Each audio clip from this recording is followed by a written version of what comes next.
Hasil SNMPTN akan diumumkan hari ini. Banyak peserta ujian dan orang tuanya gugup dan tidak sabar untuk melihat. Hasil ujian nasional yang paling menarik perhatian di Tiongkok hari ini. Bagaimana pandangan para peserta ujian dan orang tuanya terhadap SNMPTN? Bagiku, SNMPTN adalah cara termudah untuk mengubah jalan hidupku. Lalu bagaimana pendapatmu? Ya, orang tuaku tidak kaya, jadi SNMPTN satu-satunya kesempatanku. Kuharap cucu perempuanku dapat menjadi orang berguna dan sukses. Dalam masyarakat ini, tanpa gelar sarjana, kita harus menjual tenaga fisik dan kondisi kita sangat berbeda. Kurasa bukan itu caranya hidup. Lulus dari kampus bagus itu penting karena mendapat gaji awal dan tunjangan yang lebih baik. Dengan persaingan sosial yang sangat ketat, orang tanpa gelar bahkan tidak dapat wawancara kerja. Nilai SNMPTN anakku di atas 600. Wah, nilai anakmu di atas 600, itu bagus sekali. Iya, aku juga senang karena dia sangat rajin belajar. Aku rasa itu akan mempermudah dia. Aku rasa itu bisa. Jiarwi, coba lihat internet. Lihat apa nilaimu keluar lebih awal. Apa? Keluar lebih awal. Kakakmu orang dinas. Tidak, aku tidak melihatnya. Baiklah, jika sudah tahu nilaimu, telepon ibu ya. Jangan lupa, mengerti? Baik, aku ingat. Ibu sudah mengatakannya 3 kali. Nilaimu biasanya bagus. Jadi ibu percaya padamu. Jangan lupa ya.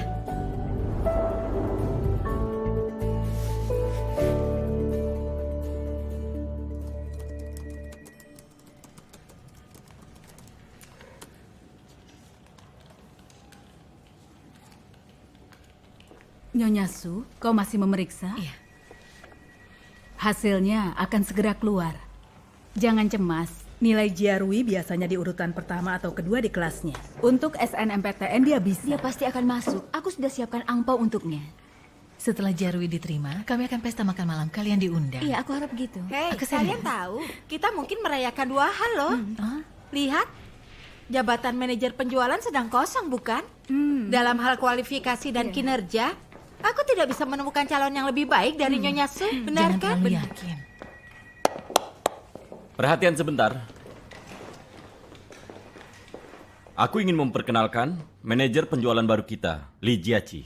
Halo semuanya, Aku harap kalian semua membantunya dalam tugas barunya. mohon bimbingannya. Selamat datang. Baiklah, itu saja. Ayo kembali bekerja. Baik, baiklah. Nyonya Su, Iya, bawa Nona Li keliling kantor. tentu. Terima kasih. Ayo mulai dari sini. Hei, Yua, sini. Baiklah. Kalian tahu tidak, manajer perusahaan yang baru itu baru 2 tahun bekerja di perusahaan, tapi sudah dipromosikan jadi manajer penjualan. Ya, catatan kinerja Li Jiaqi memang cukup bagus, tapi tidak sebagus Nyonya Su. Namun ku dengar dia lulus dari universitas terkenal. Oh, pantas. Nyonya Su jelas punya kemampuan, tapi gelarnya hanya diploma saja. Dia masih kalah sedikit soal lulus dari universitas terkenal. Iya, ini namanya perlakuan istimewa. Sekarang aku sungguh mengerti. Yang mereka maksud dengan menjadi sarjana berarti berada di posisi teratas di masyarakat. Sudah, jangan Sudah, pamer. Iya. Bukankah kau ada janji dengan klien? Iya benar. Nyonya Su.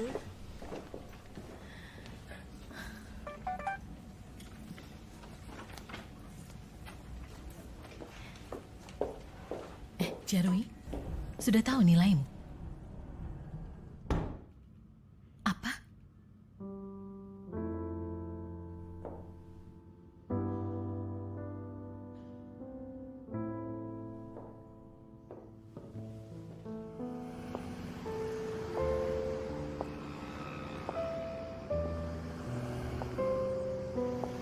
Dengan keluarnya hasil SNMPTN, grup baru juara SNMPTN juga muncul. Di antara mereka, kedua pencetak nilai tertinggi sains dan seni di Provinsi Hebei berasal dari SMU Hengshui. Menurut laporan media, kedua juara diundang untuk kunjungan Matikan. semalam di Universitas Peking dan Universitas Tsinghua pada 22 Juni malam. Tonton terus untuk detailnya.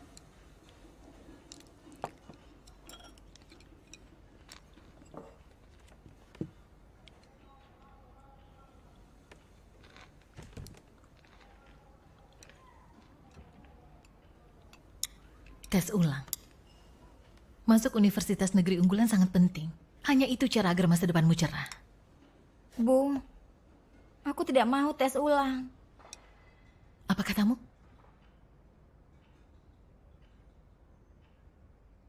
Aku tidak mau tes ulang. Kau mengerti apa yang kau katakan? Harapan keluarga ini ada padamu. Kau paham itu? Ayahmu dan ibu bekerja keras untuk menabung buat pendidikanmu. Karena kami mau kau masuk universitas bagus agar masa depanmu itu cerah. Dan gini kau bilang kau tidak ingin tes ulang. Kau sungguh mengecewakan. Hei, sudah cukup. Selesaikan makan malam dulu. Ayo. Jiarui gagal hanya karena kurang 2 poin. Tak ada salahnya mengizinkan dia masuk universitas biasa. Kau pikir hasilnya akan sama? Perusahaan biasa, bahkan tidak memerhatikan lulusan perguruan tinggi biasa. Begitulah keadaan Tiongkok saat ini. Pejabat dan orang kaya menguasai segalanya. Keluarga kita tidak punya uang atau kekuasaan. Jika tidak kerja keras dan masuk universitas bagus, kau harus menghabiskan masa depanmu bekerja untuk orang, diintimidasi dan ditindas selamanya. Kau mengerti?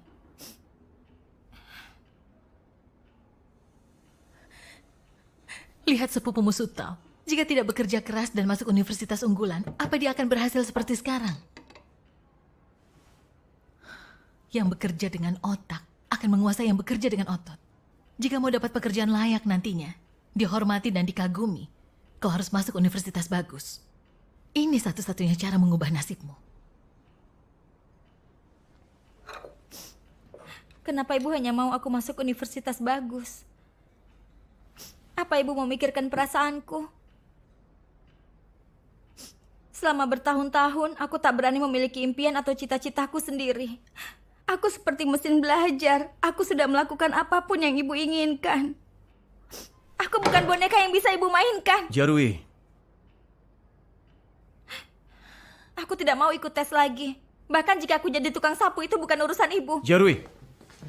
Beraninya kau bilang begitu pada ibumu. Kau pikir kau itu siapa? Kau pikir kau sudah dewasa? Sudahlah, jangan marah. Ibu tidak menyangka. Selesaikan saja makan malamnya. Ayo.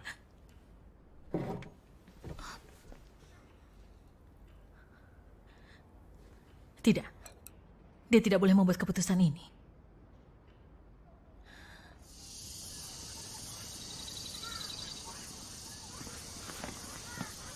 Ayo, mari kita kerja di ladang. Kita bisa pulang setelah pekerjaan selesai.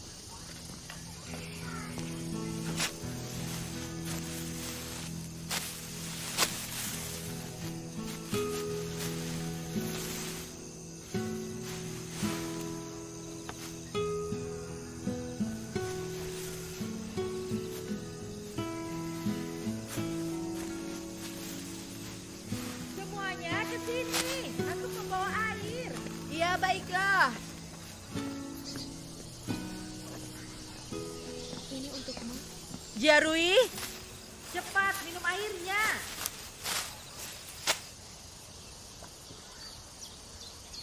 Wenhui, Jiarui tidak cocok untuk pekerjaan ini. Cepat panggil dia.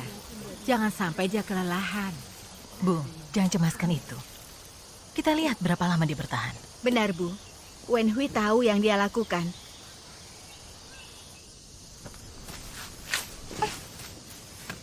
Jiarui,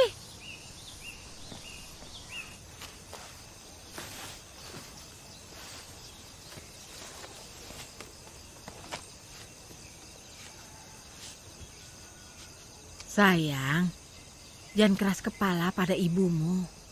Dia ingin kau tes ulang demi kebaikanmu. Belajar yang giat. Tuntutlah ilmu dan cari pekerjaan yang tidak terlalu berat. Jangan seperti nenekmu. Nenek harus bekerja di ladang di bawah terik sinar matahari. Dari pagi sampai sore setiap hari. Itu sangat berat. Apa kau mengerti? Ayo bekerja!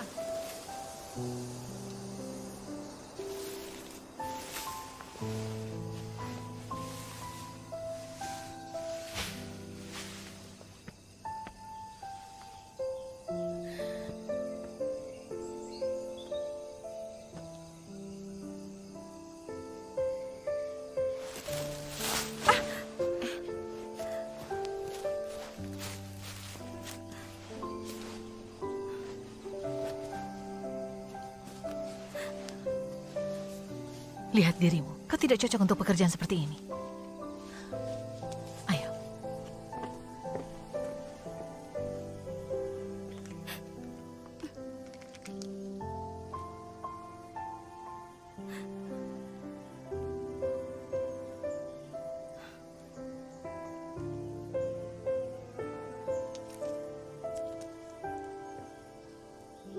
Bu, aku akan tes ulang.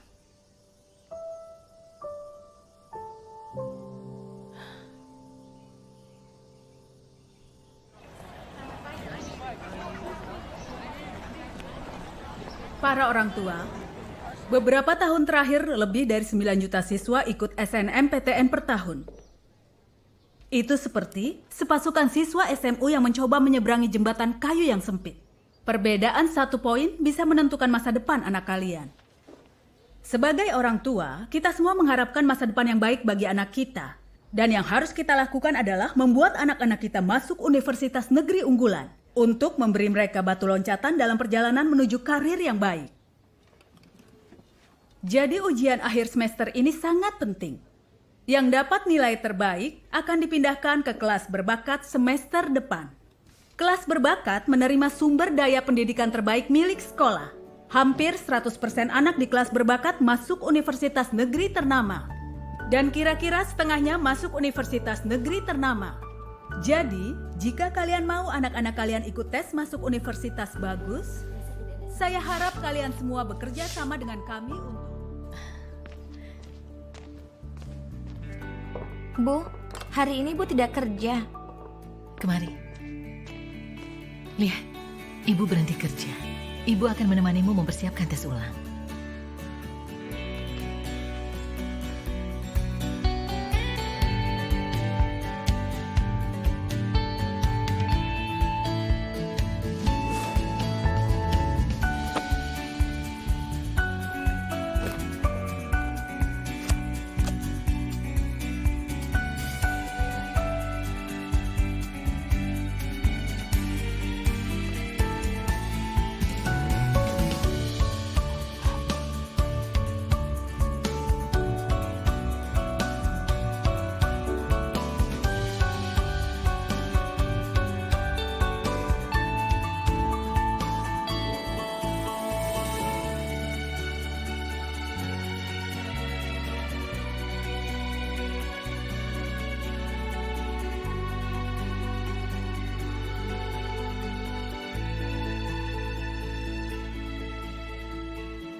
Jarwi,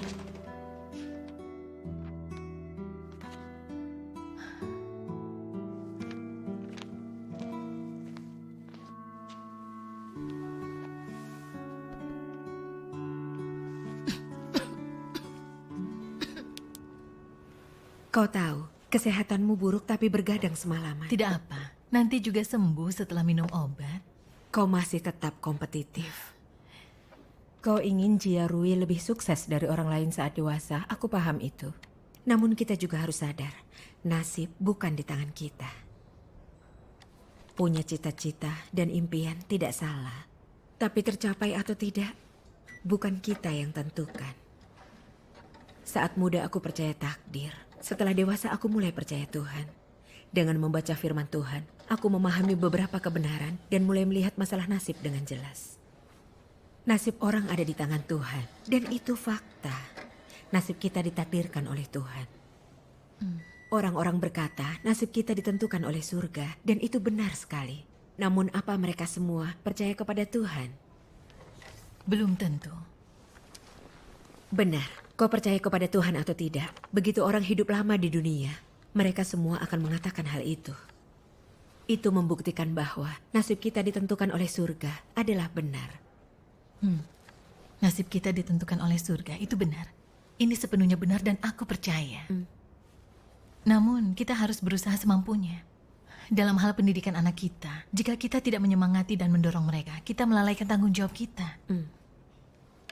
Aku rasa orang harus melakukan yang terbaik dalam setiap situasi dan berusaha keras ke arah yang baik. Jadi jika tujuanmu gagal, kau tidak akan menyesal karena kau sudah mencoba sebisamu. Sebagai orang tua, kita harus lakukan yang terbaik untuk bertanggung jawab pada anak. Tetapi hasil akhirnya bukan kita yang menentukan. Jika kau percaya pada Tuhan dan membaca firman Tuhan, kau akan memahami kebenaran dan melihat ini dengan jelas. Begitu kita belajar melakukan semua semampunya, menyerahkan selebihnya pada surga dan menjalaninya, hidup kita menjadi sangat santai. Jika kau sadar nasib orang ditentukan oleh surga, kau akan tahu cara memenuhi tanggung jawabmu. Tak peduli apa hasilnya, kau tidak akan menyalahkan surga dan bersyukur kepada Tuhan. Kau benar sekali. Saat memahami kebenaran, kita bisa lihat semua dengan jelas. Percaya kepada Tuhan itu bagus.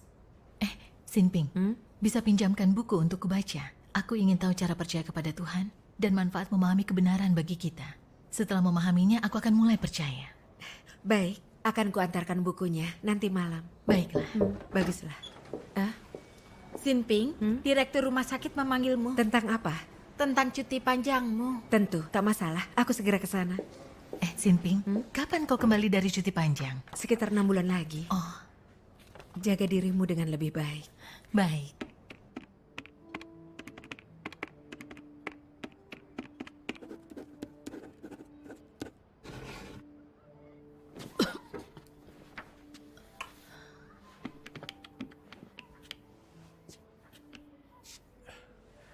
Kursus Jiarui pindah ke tempat baru bulan depan, bukan?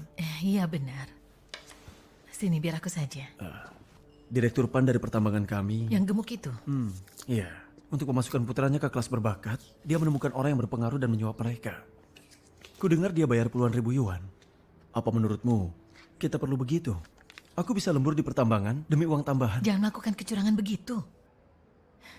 Nyonya Chen bilang, nilai Jiarui bagus. Hanya saja nilai fisikanya yang perlu ditingkatkan. Begitu memulai les pelajaran tambahan, seharusnya dia bisa masuk kelas berbakat. Hanya saja lesnya agak mahal.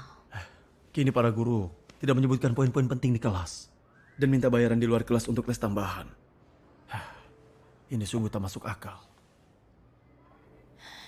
Ini masyarakat yang gelap dan korup. Tanpa kekuasaan dan status itu sulit. Jika Jiarui tidak bisa masuk universitas bagus, dia tidak akan berhasil. Namun biaya tes ulang Jiarui mahal dan akan ada biaya kuliah di masa depan. Tabungan kita tak cukup untuk itu. Mungkin aku harus lembur demi uang tambahan. Kau akan dapat tambahan lebih banyak, tapi itu berbahaya. Tak masalah. Aku akan berhati-hati. Asalkan Jiarui punya masa depan yang baik, bekerja sedikit lebih keras, itu sepadan. Iya, itu benar. Tapi...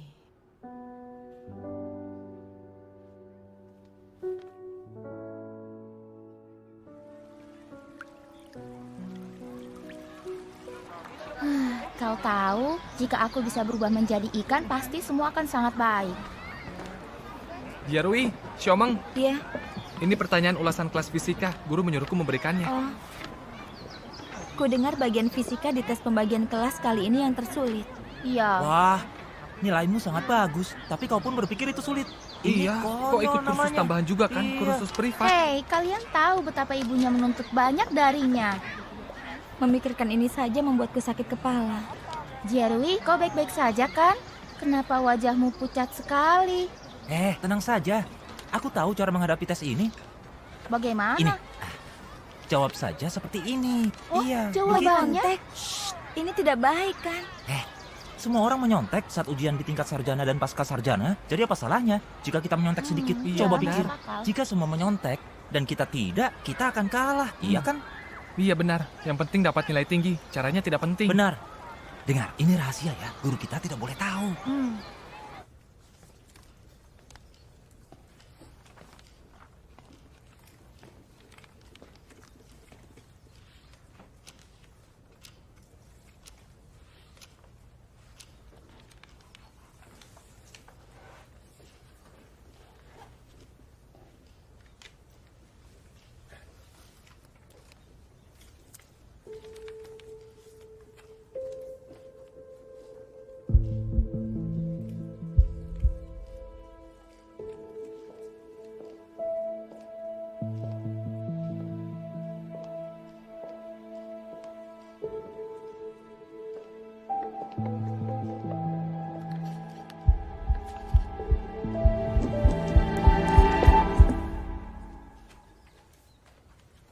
berikan itu. Ikut ke kantorku.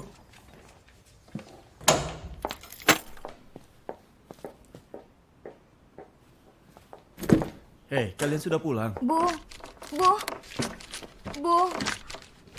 Apa yang kau? Ada apa? Biar dia yang beritahu.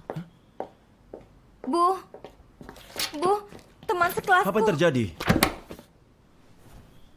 Teman sekelasku juga menyontek, jadi aku... Ibu tidak bisa melarang orang lain menyontek.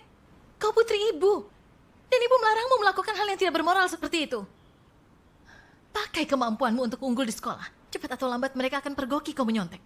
Tapi aku hanya takut tidak akan masuk ke kelas berbakat, jadi aku...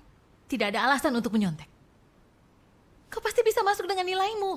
Kenapa kau harus menyontek? Kini seluruh sekolah tahu kau menyontek. Ini memalukan. Kini kau bahkan tidak memenuhi syarat masuk kelas berbakat. Bagaimana bisa lulus tes universitas bagus? Ibu hanya peduli soal aku lulus tes universitas bagus. Apa ibu peduli soal hal lain di luar nilai dan tes universitasku? Apa salahnya ibu ingin kau masuk kelas berbakat?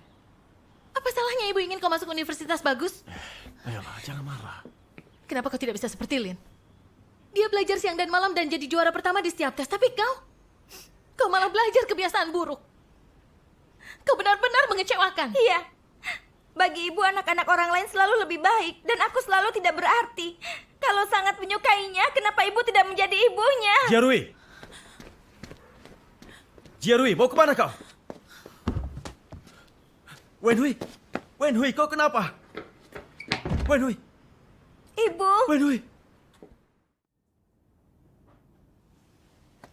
Ibu, maafkan aku.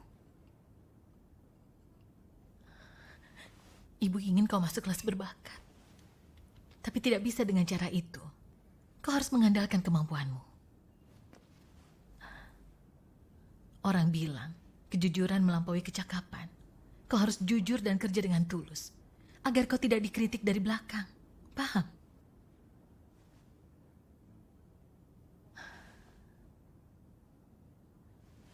Sini, duduklah. Ayo. Ibu tegas padamu. Ibu juga tahu itu sulit untukmu. Saat seusiamu, ibu dan ayah berasal dari keluarga miskin. Kami tidak punya kesempatan kuliah. Pilihan kami hanya bekerja kasar untuk orang. Ibu tidak ingin kau mengalami itu.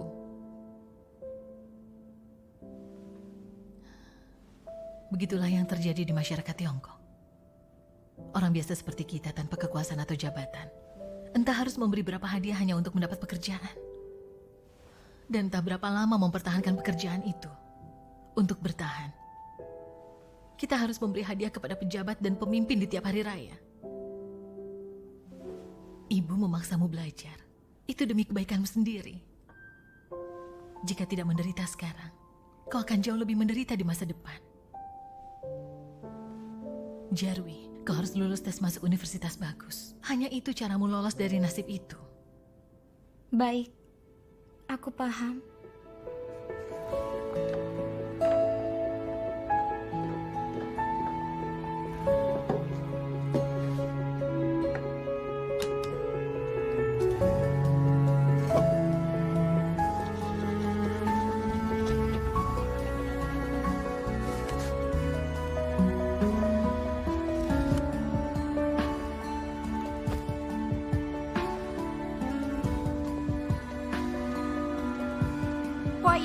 Choir, C-H-O-I-R, choir, chord, triangle, chubby, plum, thin, circuit.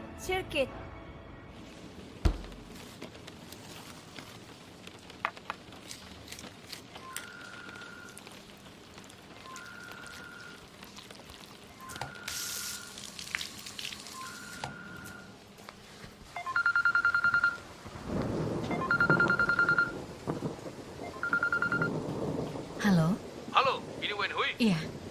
Kabar buruk, Hong Bin kecelakaan di pertambangan. Dokter bilang nyawanya terancam. Segeralah ke rumah sakit. Iya. Hong Bin.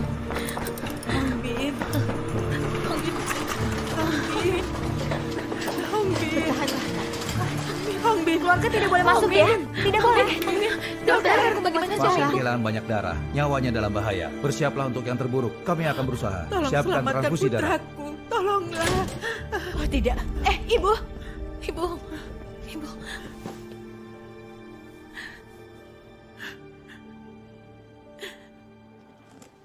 Telepon Dia Rui, suruh dia datang melihat ayahnya. Ibu takut. Ibu, Jarui akan tes 2 minggu lagi. Jika tahu Hong Bin kecelakaan, dia tidak akan fokus. Apa tes itu lebih penting dari nyawa ayahnya? Jika terjadi sesuatu pada Hong Bin.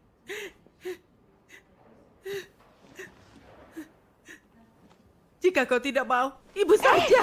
Ibu.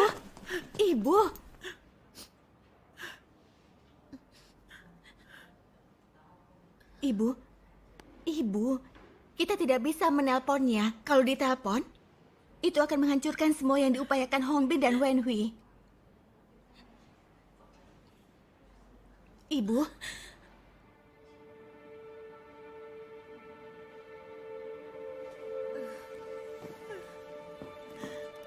Ibu jangan sedih.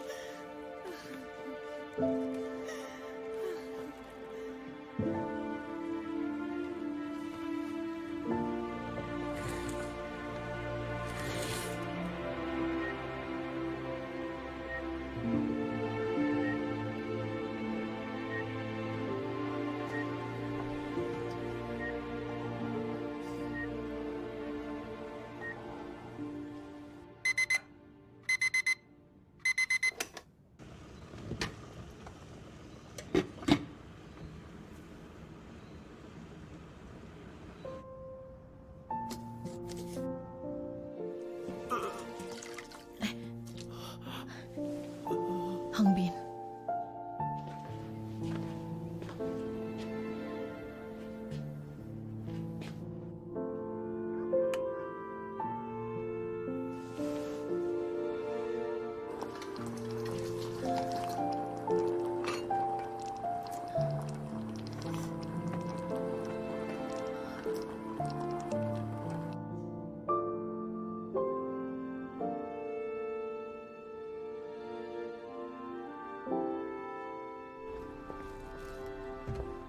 Iya.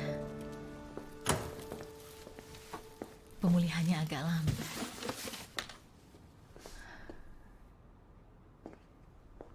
Dokter bilang dia harus dirawat inap di rumah sakit untuk diawasi terus. Ibu? Jadi akan agak lama. Nanti kita bicara lagi ya. Ibu ada apa? Ibu kelihatan lelah. Tidak apa-apa. Nilaimu bagus. Iya. Guruku bilang dengan kemampuan normalku saja, aku pasti lulus tes masuk universitas terkenal. Oh ya, kenapa ayah sering lembur belakangan ini? Iya, ayahmu bilang tesmu tidak lama lagi. Jadi belajarlah dengan giat dan jangan gugup.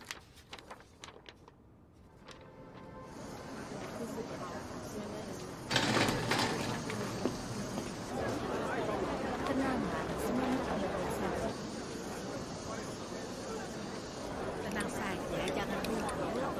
Jarui, jangan gugup. Lakukan seperti biasa.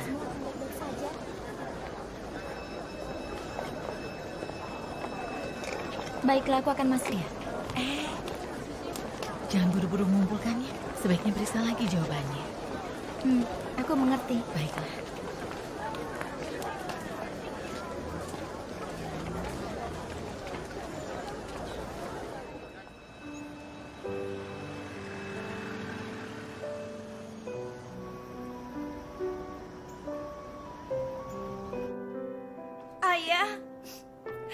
Ayah, kenapa tidak beritahu aku? Jiarui, kau datang. Ayah baik-baik saja. Ayah baik-baik saja. Ibumu yang paling menderita dari semuanya belakangan ini.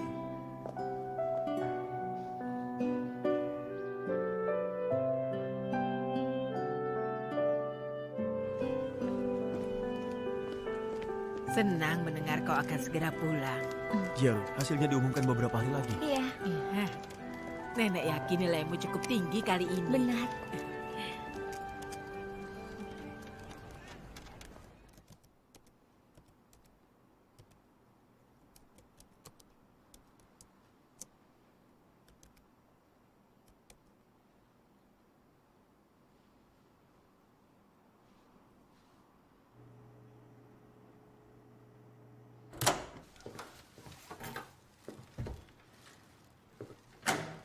Jarwi. Jarwi, nilaimu sudah keluar. Jarwi? Nilaimu?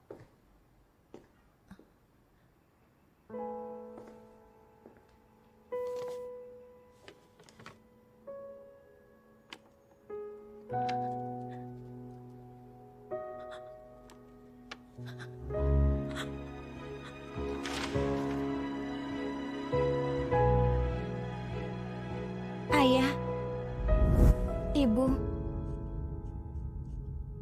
aku tahu kalian berdua sangat menyayangiku.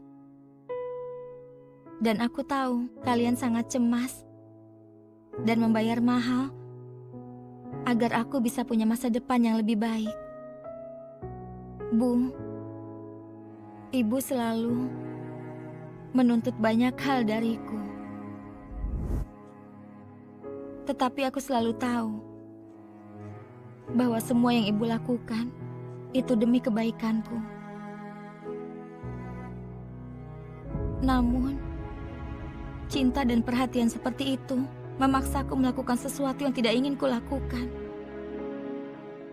Aku benar-benar tidak tahan lagi. 2 atau 3 tahun terakhir, aku terlalu banyak dapat tekanan. Aku sering sakit kepala, mual, dan ada perasaan takut dan gelisah yang aneh. Aku hampir tidak kuat lagi. Hidup seperti ini terlalu menyakitkan. Aku telah sangat menderita demi masa depan yang tidak jelas. Haruskah begini?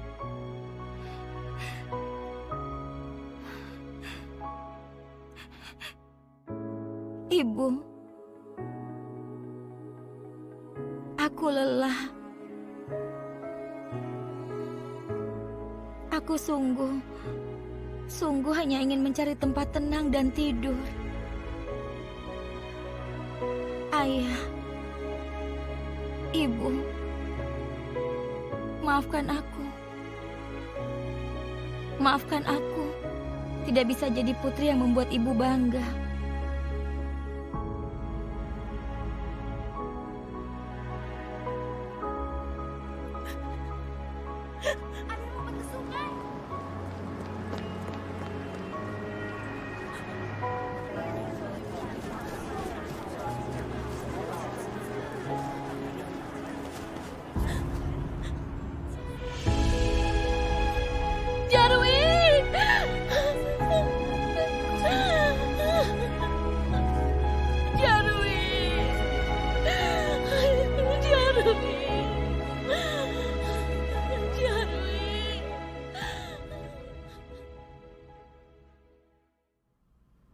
Putri kalian pada dasarnya sudah lepas dari bahaya. Setelah dia sadar, kami akan mengamatinya lebih lama. Jika tidak ada kelainan apapun, dia boleh pulang. Terima kasih, dokter.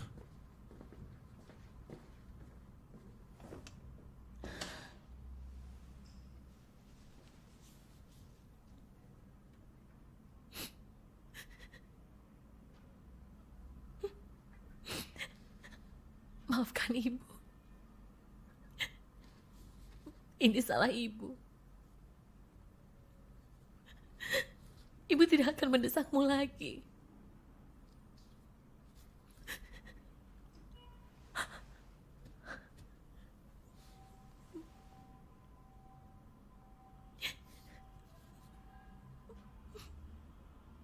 Bagaimana kau bisa begini? Kau gadis yang cerdas. Kenapa memilih bunuh diri? Ibu sangat bodoh. Ibu bahkan tidak mengenal putri ibu sendiri.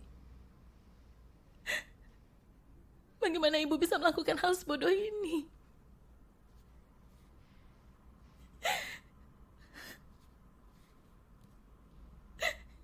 Ibu tidak pernah mengira hal ini akan terjadi. Ini semua salah ibu. Ini semua salah ibu. Jangan terlalu menyalahkan dirimu. Dunia memaksa kita untuk seperti ini. Masyarakat ini sangat gelap dan jahat. Kita hanya memaksanya belajar karena kita sangat menderita. Itu tidak salah. Syukurlah, Jiarui baik-baik saja. Kini, mari terima keadaan dan jangan memaksanya untuk belajar lagi.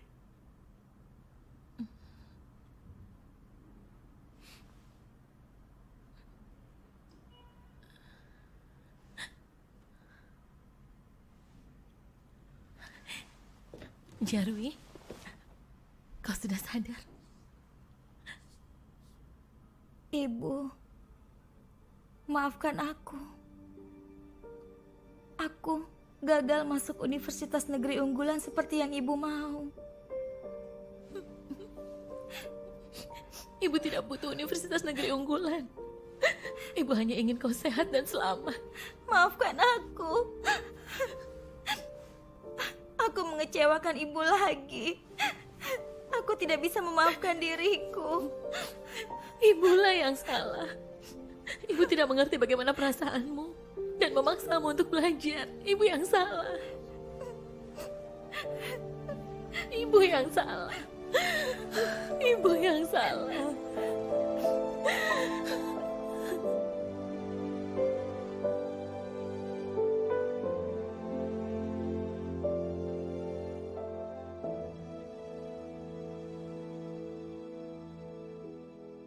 Kau ingin Jiarui lebih sukses dari orang lain saat dewasa, aku paham itu. Namun kita juga harus sadar, nasib bukan di tangan kita.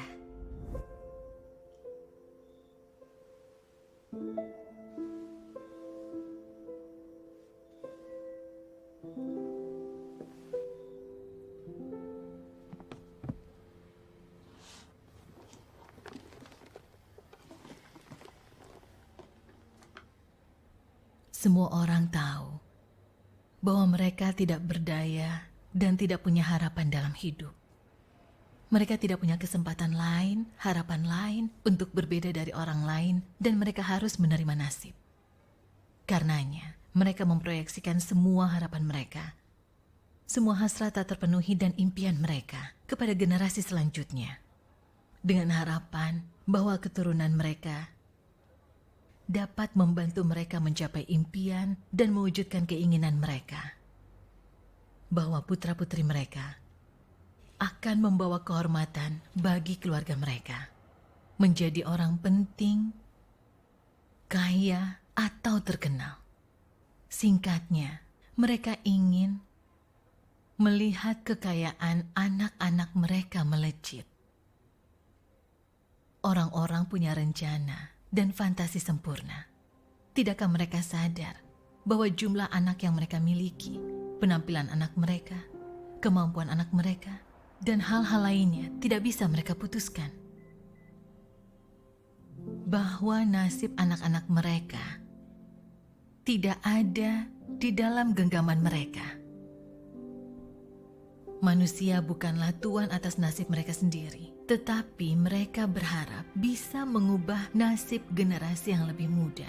Mereka tidak berdaya menghindari nasib mereka sendiri, tetapi mencoba mengendalikan nasib putra-putri mereka. Bukankah ini tanda mereka terlalu memandang tinggi diri sendiri? Bukankah ini menunjukkan kebodohan dan kebebalan manusia?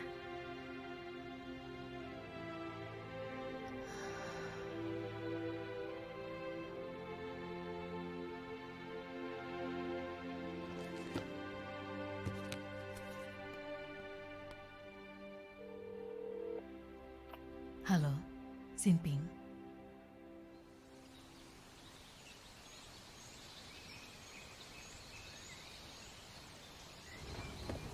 Sini. Ya.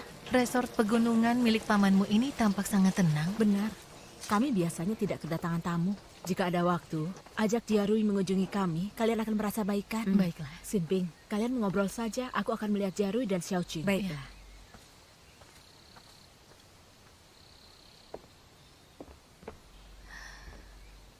Beberapa tahun terakhir, Aku percaya ilmu dapat mengubah nasib.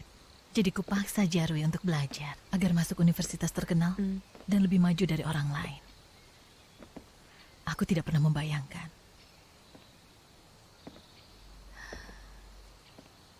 membuatnya bunuh diri.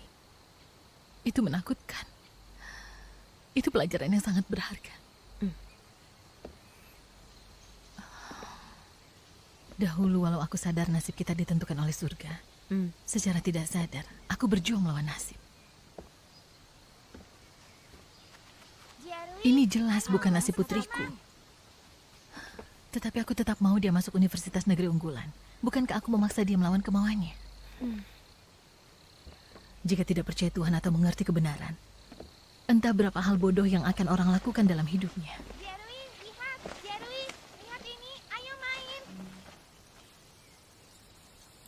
Jarwi adalah putri tunggalku.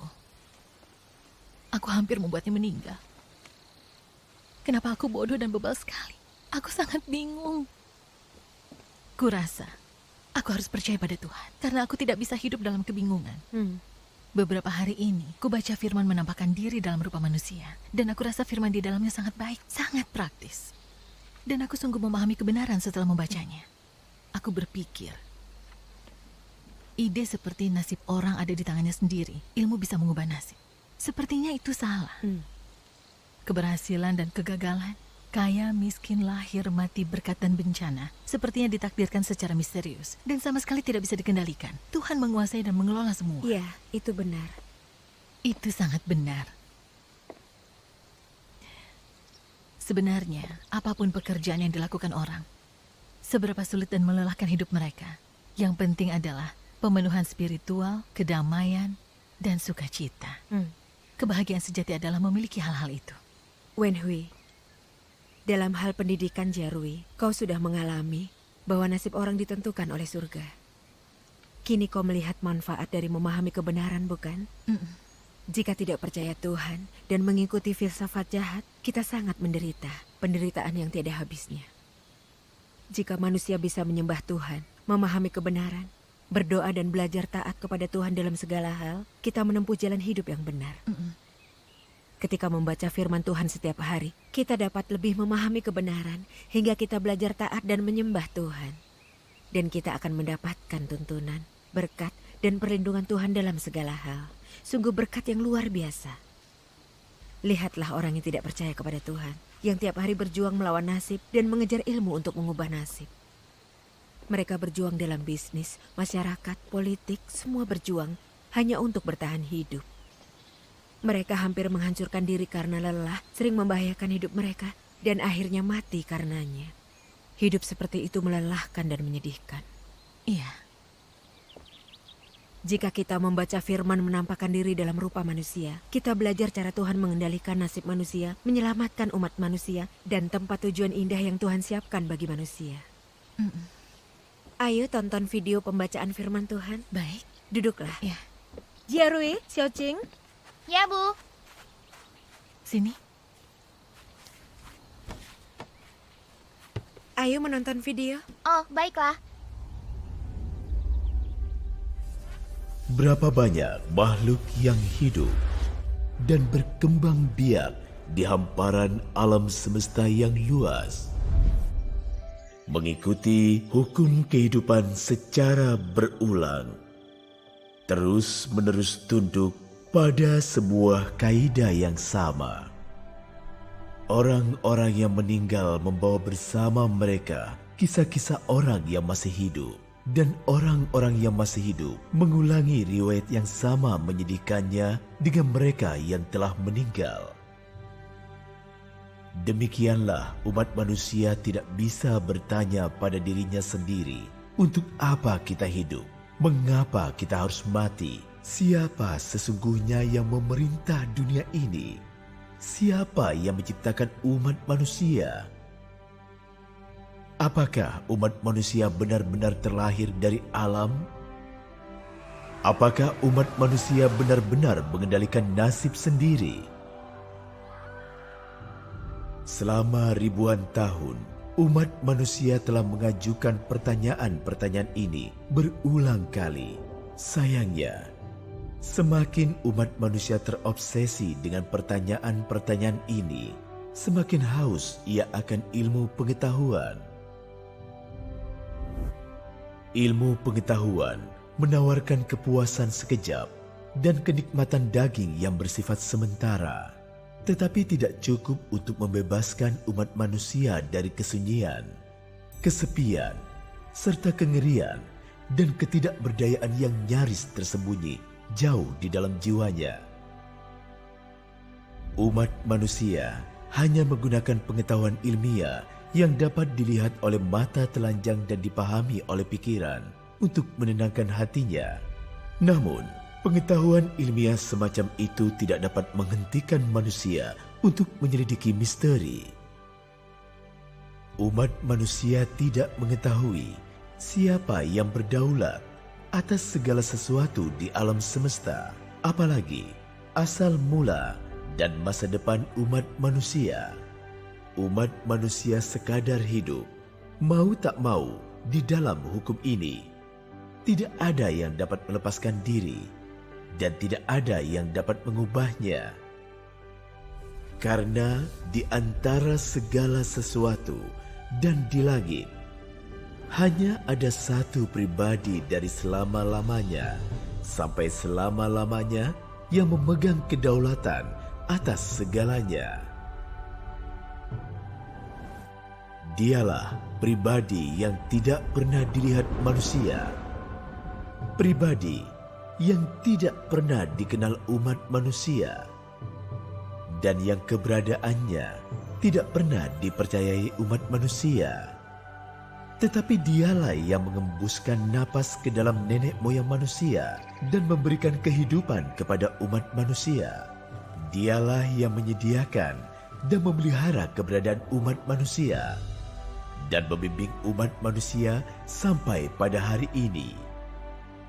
Selain itu, Dia dan Dia sajalah tempat umat manusia bergantung demi kelangsungan hidupnya. Dia memegang kedaulatan atas segala hal dan mengatur semua makhluk hidup dalam alam semesta. Dia mengendalikan keempat musim, dan dialah yang mendatangkan angin, embun beku, salju, dan hujan. Dia memberikan sinar matahari kepada umat manusia dan mendatangkan malam. Dialah yang membentangkan langit dan bumi, menyediakan gunung-gunung, danau, dan sungai, serta semua makhluk hidup di dalamnya bagi manusia. Perbuatannya ada di mana-mana. Kuasanya ada di mana-mana. Hikmatnya ada di mana-mana. Dan otoritasnya ada di mana-mana. Setiap hukum dan peraturan ini merupakan wujud perbuatannya, dan masing-masing menyatakan hikmat dan otoritasnya. Siapakah yang dapat meloloskan diri dari kedaulatannya? Siapakah yang dapat melepaskan diri dari rancangannya? Segala sesuatu berada di bawah tatapan matanya, dan terlebih lagi segala sesuatu hidup di bawah kedaulatannya. Perbuatannya dan kuasanya tidak memberikan pilihan lain bagi umat manusia selain mengakui bahwa Dia memang ada dan memegang kedaulatan atas segala sesuatu. Firman ini sangat mendalam, luar biasa. Aku belum pernah mendengarnya. Ini sungguh suara Tuhan. Orang terkenal atau hebat tidak bisa katakan hal ini. Firman Tuhan sungguh punya otoritas. Iya, semua firman Tuhan punya otoritas dan kuasa, serta berbeda dari kata-kata manusia. Mereka yang dapat mendengar suara Tuhan dalam firman Tuhan adalah orang-orang yang rohnya hidup. Siapa yang bisa menyingkap kebenaran dan misteri ini? Hanya Tuhan sendiri yang dapat menyingkap misteri kedaulatannya atas semua hal di surga dan bumi dan perintahnya. Ayo baca 2 bagian lain dari firman Tuhan. Baiklah. Ini, kau yang baca. Tuhan menciptakan dunia ini. Dialah yang menciptakan umat manusia. Dan bahkan dialah perancang kebudayaan Yunani kuno dan peradaban manusia. Hanya Tuhan yang menghibur umat manusia. Dan hanya Tuhan yang peduli pada umat manusia ini siang dan malam. Perkembangan dan kemajuan manusia tidak dapat dipisahkan dari kedaulatan Tuhan. Dan sejarah serta masa depan umat manusia berkaitan erat dengan rancangan-rancangan Tuhan. Sejak datang dengan menangis ke dalam dunia ini, engkau mulai memenuhi tugasmu dengan mengambil peranmu dalam rencana Tuhan dan dalam penetapannya. Engkau memulai perjalanan hidup. Apapun latar belakangmu dan bagaimanapun perjalanan yang ada di hadapanmu, tak seorang pun dapat lolos dari penyelenggaraan dan pengaturan yang telah diciptakan surga. Dan tak seorang pun dapat mengendalikan nasibnya sendiri. Sebab hanya Ia yang mengatur segala sesuatu yang dapat melakukan pekerjaan tersebut. Sejak hari manusia diciptakan, Tuhan melakukan pekerjaannya sedemikian rupa, mengelola alam semesta ini, mengarahkan irama perubahan segala sesuatu dan jalur pergerakannya.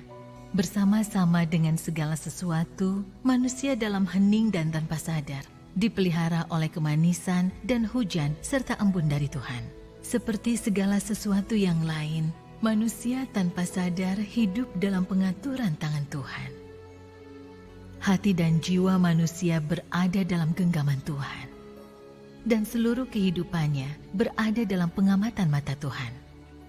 Entah engkau mempercayainya atau tidak, setiap dan segala hal, baik yang hidup maupun mati, akan berganti, berubah, diperbarui, dan lenyap sesuai dengan pemikiran Tuhan. Demikianlah cara Tuhan memerintah atas segala sesuatu. Setelah baca firman Tuhan, sudahkah kita memahami otoritas dan kuasa yang Tuhan pakai untuk kuasai semua hal? Iya. Coba pikir, siapa yang bisa mengatur gerakan matahari, bulan, dan bintang? Siapa yang bisa mengatur pergantian musim, angin, es, hujan, dan salju? Siapa yang bisa memerintahkan kejayaan dan kehancuran bangsa dan manusia? Siapa yang bisa menguasai dan mengatur kelahiran, penuaan, penyakit, kematian, dan nasib manusia? Hanya Tuhan. Benar, hanya Tuhan yang memiliki otoritas dan kuasa seperti itu. Kita tidak bisa mengendalikan hal-hal misalnya dalam keluarga apa kita dilahirkan, penampilan, pekerjaan, pernikahan kita, berapa anak yang kita miliki, seberapa kaya atau miskin atau berapa lama kita hidup. Faktanya semua hal ini telah ditakdirkan Tuhan bagi setiap kita sebelum kita dilahirkan, dan tidak ada yang bisa mengubahnya. Ada orang tua yang tidak berpendidikan dan biasa saja, tapi anak-anak mereka cerdas dan berbakat. Ada orang tua yang maju secara intelektual, pandai dan cakap, tapi anaknya bodoh, payah, dan tidak mencapai apapun. Ada banyak contoh seperti itu. Banyak orang memiliki ijazah universitas, tetapi mereka tidak dapat menemukan pekerjaan yang baik dan tidak mencapai apapun dalam hidupnya. Namun ada juga orang lain yang tak memiliki pendidikan tinggi, kekuasaan atau status, tetapi mereka tetap orang jenius yang menjadi sangat sukses. Banyak juga yang sangat sukses mencapai puncak profesi dan dikagumi semua orang. Tetapi tiba-tiba kehilangan nyawa karena penyakit atau bencana. Contoh-contoh seperti ini membuktikan bahwa manusia sama sekali tidak mengatur nasibnya.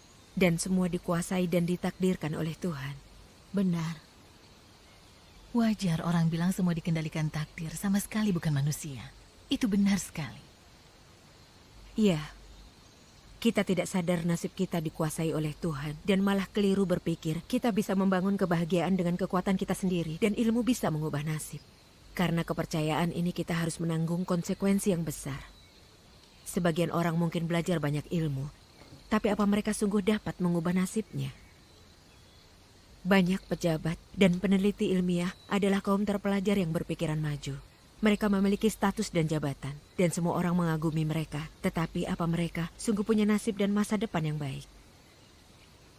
Mengapa orang ingin menjadi ilmuwan, pejabat, atau bahkan presiden, tetapi tetap merasa hampa dan tersiksa saat berhasil?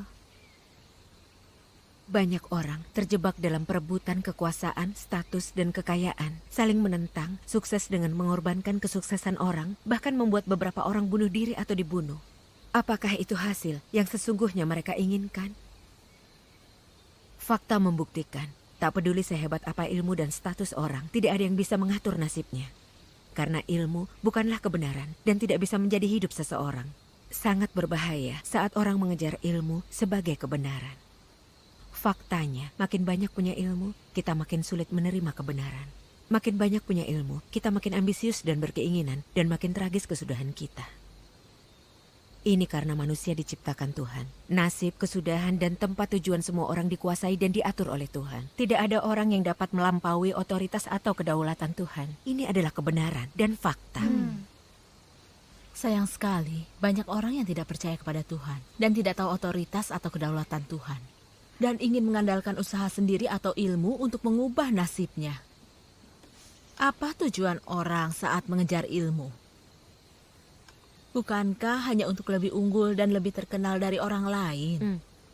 Agar mereka bisa mengekang, memperalat orang, dan bertindak seperti diktator. Bukankah itu kecongkakan dan ambisi manusia? Bukankah itu watak jahat? Benar bukan? Iya, benar. Jadi, ini adalah kecongkakan iblis, keinginan untuk memerintah dan mengendalikan manusia dan menjadi setara dengan Tuhan. Dan manusia juga sama persis. Ini membuktikan bahwa manusia telah dirusak terlalu dalam oleh iblis. Manusia yang dirusak hidup dalam dosa, tetapi mengapa orang tidak mencari kebenaran? Mengapa orang tidak mencari penampakan dan pekerjaan Tuhan dan merindukan keselamatan Tuhan? Entah seberapa besar penderitaan yang manusia alami. Jika mereka dapat mencari kebenaran, ada harapan bagi mereka untuk lolos dari siksaan pergumulan dalam dosa. Lolos dari perusakan, perbudakan, dan pengekangan iblis. Diselamatkan sepenuhnya oleh Tuhan, hidup dalam terang, mencapai kedamaian dan sukacita, dan menjalani kehidupan yang bermakna. Iya, setelah percaya kepada Tuhan, membaca firman Tuhan, dan memahami kebenaran, kita paham kekuasaan dan kedaulatan Tuhan, lalu berbalik kepada Tuhan di jalan hidup yang benar. Setelah itu, kita tidak lagi berjuang untuk mengubah nasib. Kita bisa lepas dari perbudakan dan kekeliruan iblis yang jahat. Kita tidak lagi mengikuti pepatah dan kekeliruan jahat seperti takdir orang ada di tangannya sendiri dan ilmu bisa mengubah nasib. Kita dapat melepas ambisi dan keinginan kita, menerima dan menaati kedaulatan dan pengaturan Tuhan. Dengan berusaha sekuatnya dan berpasrah pada surga, kita dapat menghindari banyak kerusakan dan serangan iblis. Saat kita dapat mengejar kebenaran, lepas dari watak jahat kita yang rusak, dan mengikuti firman Tuhan, kita mendapatkan perkenanan dan berkat Tuhan. Dan dibawa ke dalam kerajaan Tuhan olehnya. Sekarang kita bisa melihat dengan jelas bahwa mengejar ilmu sama sekali tidak bisa mengubah nasib kita. Hanya dengan mengejar kebenaran, kita dapat memperoleh berkat Tuhan dan tempat tujuan yang indah. Hanya kebenaran yang bisa mengubah nasib. Dan hanya kebenaran yang bisa menjadi kehidupan seseorang. Menerima pekerjaan Tuhan dan memahami serta mendapatkan kebenaran adalah cara yang sungguh mengubah nasib. Seperti kata Tuhan yang Maha Kuasa. Jika umat manusia ingin mendapatkan nasib yang baik, jika suatu negara ingin mendapatkan nasib yang baik, manusia harus sujud, menyembah kepada Tuhan, bertobat dan mengaku di hadapan Tuhan. Jika tidak, nasib dan tempat tujuan manusia tak ayal lagi akan berakhir dalam malapetaka. Ya, sekarang aku mengerti. Nasib manusia dikuasai dan diatur oleh Tuhan. Entah seseorang miskin atau kaya dalam hidupnya, sudah ditakdirkan Tuhan sejak lama dan kita tidak bisa mengubahnya. Lalu, tidak cukup hanya melihat jelas bahwa Tuhan mengatur nasib manusia. Kita juga perlu menerima pekerjaan Tuhan dan kebenaran. Ini satu-satunya cara yang sungguh mengubah nasib. Iya. Dahulu aku tidak bisa melihat itu dengan jelas. Jadi kudesak Jarwi untuk mengejar ilmu. Aku selalu mengira ilmu bisa mengubah nasibnya. Dan itu membuatku melakukan banyak hal bodoh. Percaya kepada Tuhan itu lebih baik. Jika percaya dan baca firman Tuhan, kita bisa paham kebenaran dan melihat dengan jelas. Dan kita tidak akan bergumul lagi dengan nasib. Dengan begitu, kita tidak akan bingung atau bermasalah. Hidup seperti itu akan jauh lebih mudah, kan? Iya. Ya, itu benar. Bibi Sinti, setelah membaca firman Tuhan, kau dapat melihat banyak hal dengan jelas. Jadi kurasa percaya Tuhan itu sangat bagus. Kini aku juga ingin percaya Tuhan. Bagus sekali. Jarwi bisa datang dengan Bibi Wenhui ke persekutuan bersama kami.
Hongbin, iya, aku dapat obatnya.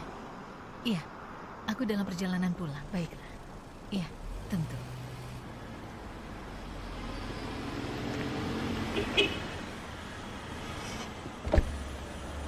Hai, Wen Hui. Sutao? Iya. Kapan kau kembali? Beberapa hari lalu. Aku sedang berpikir mau mengunjungimu. Kau mau kemana? Aku mau pulang. Baik, aku akan mengantarmu. Baiklah. Iya, ayo. Sutao, sudah lama kau tidak kembali. Iya, lama sekali kita tidak bertemu. Aku dengar kejadian Jia Rui. Bagaimana dia sekarang? Jauh lebih baik. Dia jauh lebih optimis. Itu bagus. Hei, apa kau dan Hongbin punya rencana mengirimnya ke universitas? Lihat saja nanti bagaimana. Karena tidak masuk universitas unggulan, universitas biasa juga tidak apa-apa. Tak apa jika tak masuk universitas negeri unggulan. Beberapa tahun ini korupsi jadi hal lazim di universitas di Tiongkok. Manajemen lemah, beasiswa palsu, penyalinan dan penjiplakan jadi normal. Buang uang mengirimnya ke sana. Dia tidak akan belajar apapun. Sebenarnya aku sudah pikirkan, kurasa kau harus kirim Jia Rui sekolah di luar negeri. Setelah itu dia akan jadi lulusan luar negeri dan mudah dapat pekerjaan bagus. Kini Jia Rui sudah dewasa, jadi kami harus tanya pendapatnya tentang itu. Wen Hui, Jia Rui anakmu satu-satunya. Keputusanmu akan memengaruhi sisa hidupnya.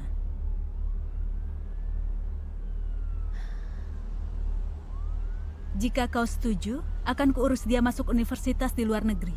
Kau tak perlu khawatir.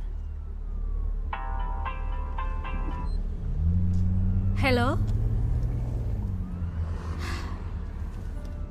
Can I just spend some time with my family? All right. I can't believe it. What can you guys do without me? Sutao tampaknya cukup sukses di Amerika. Hongbin.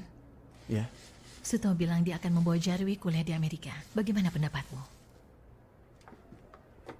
Kurasa kita harus serahkan keputusan itu kepada Jia Rui.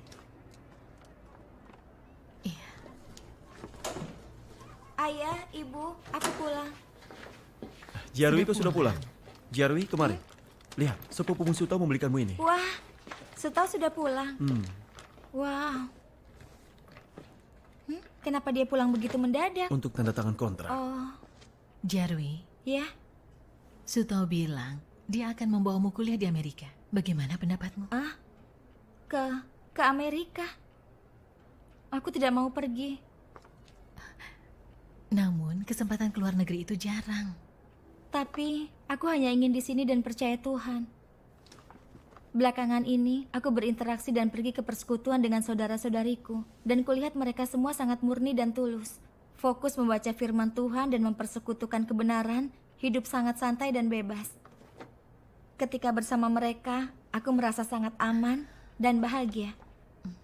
Seumur hidup, aku tidak pernah merasakan kenikmatan seperti ini. Kurasa percaya Tuhan itu hebat dan aku bisa memahami banyak kebenaran.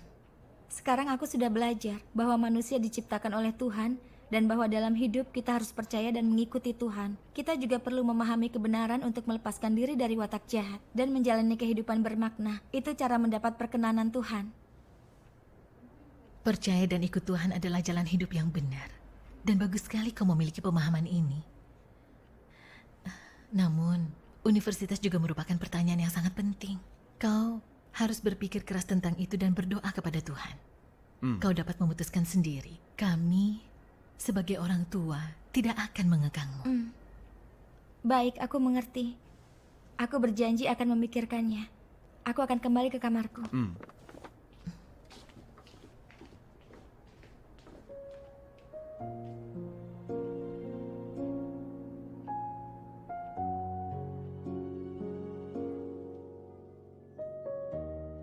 Wen Hui, keputusanmu akan memengaruhi sisa hidupnya.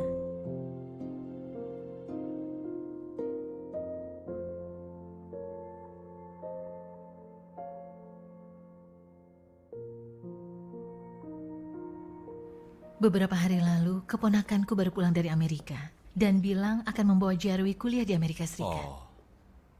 Sejujurnya, aku juga ingin Jia Rui sekolah ke luar negeri. Namun Jarwi tidak mau, dia hanya ingin percaya kepada Tuhan. Beberapa hari ini, aku bergumul dalam hati tentang ini. Aku terus berpikir jika dia belajar lebih banyak ilmu dan dapat gelar, itu akan bermanfaat untuk masa depannya. Tapi aku juga takut dia kehilangan kesempatan dapat keselamatan Tuhan jika sekolah ke luar negeri. Iya. Aku sangat bingung, tidak tahu harus berbuat apa. Pemahaman kami tentang kebenaran terlalu dangkal, tidak bisa melihat dengan jelas. Apa pendapat kalian tentang pertanyaan ini? Wen Hui, aku bisa mengerti perasaanmu. Saat baru percaya Tuhan, pemahaman kebenaran kita dangkal, pasti tidak bisa melihat dengan jelas. Ya, itu benar. Tentu, sekolah dan dapat pendidikan itu penting. Tapi yang paling penting adalah jalan hidup yang kita pilih.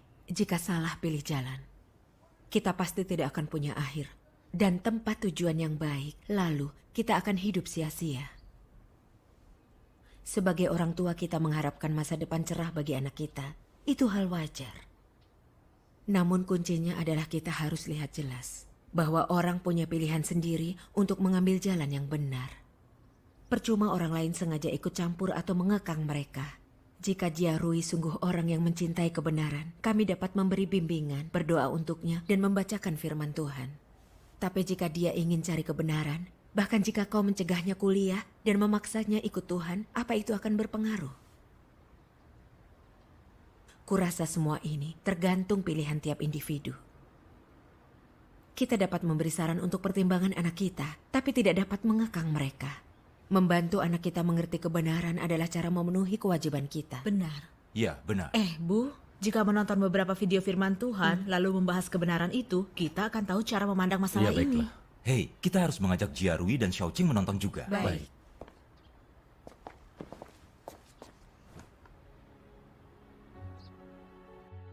Sejak manusia mulai memiliki ilmu sosial, pikiran manusia dipenuhi dengan ilmu dan pengetahuan.